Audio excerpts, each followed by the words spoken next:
Spending versus investing.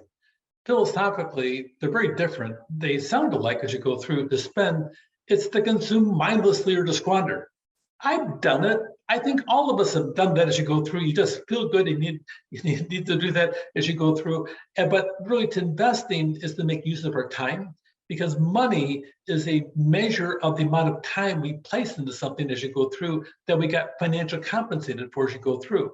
So money is nothing more than a picture of our time in a financial aspect of it. So make certain you use your time, effort, or money in ways that are conducive to creating wealth as you go through. The credit trap, sometimes you sit down there, the credit card is addictive. You go out, you want that instant gratification. I want this now. Okay, Americans, that is the nature of us, unfortunately. I am guilty of exactly the same thing. That instant gratification is a big thing as you go through.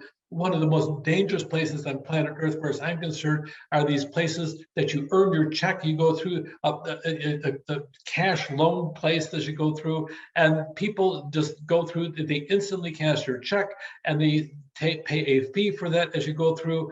They pretty much a payday borrow. It takes about 8 loans a year as you go through. The average loan size is $375, and the borrowers pay about $520 in interest as you go through. They lose money as you go through.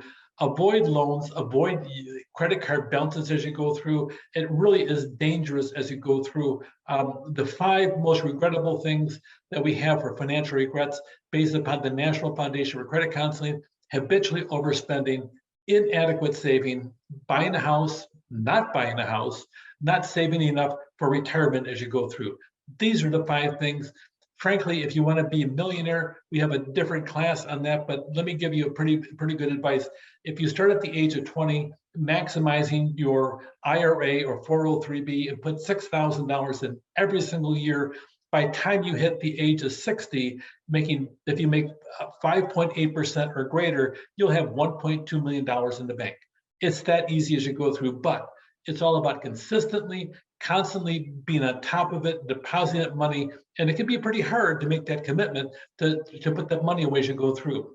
Habitually overspending, there's emotional spenders. You buy because it makes you feel better when you're down. The compulsive spender as you go through, the absent-minded spender as you go through, the social bet spender when you're with your friends as you go through, or it's on sale. I'm going to spend $100 and save $200. Yes, yes, yes, as you go through. Or I buy because I just felt really bad. I wanted to have it as you go through. And I've been really down. I deserve this. Well, you deserve to save your money. The compulsive spender, it gives me a high. I like to do it. I like to spend money. I like to carry those bags in as you go through. And the absent-minded spender, you don't pay attention. It's just a little thing, but a little thing costs $22. Well, what about that little thing? What about that little thing?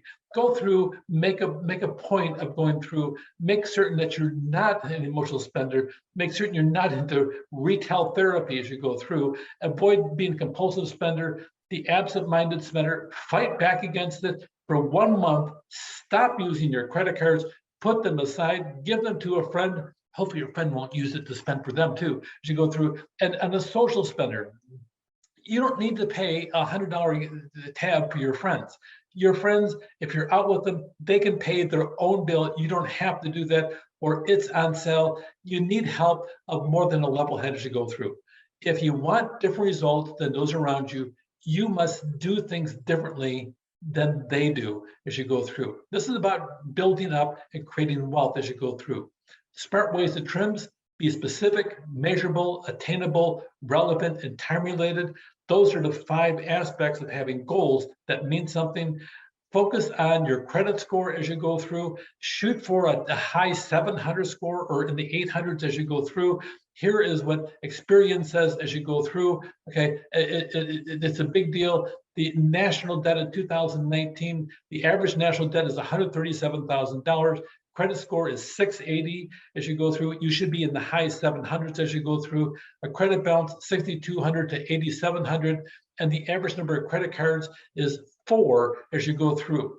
Late payments, if you have a late payment on your credit card, it makes up to 35% of your FICO score, which damages your entire credit as you go through the process.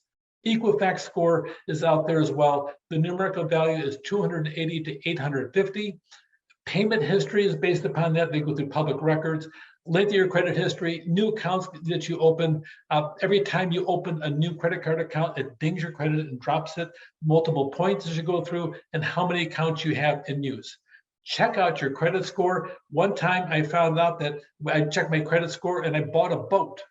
I never bought a boat, but here I bought a boat and I paid off the boat and it showed my credit score. It increased everything. I said, what is this? I don't own a boat. I've never owned a boat. They says, you know what?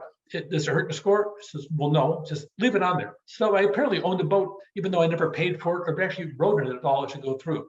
FICO 660 and above is usually excellent. You should be in the 700s if you're running a business, and pay attention to your credit. The higher your credit, then the more you can borrow if it ever comes to need to.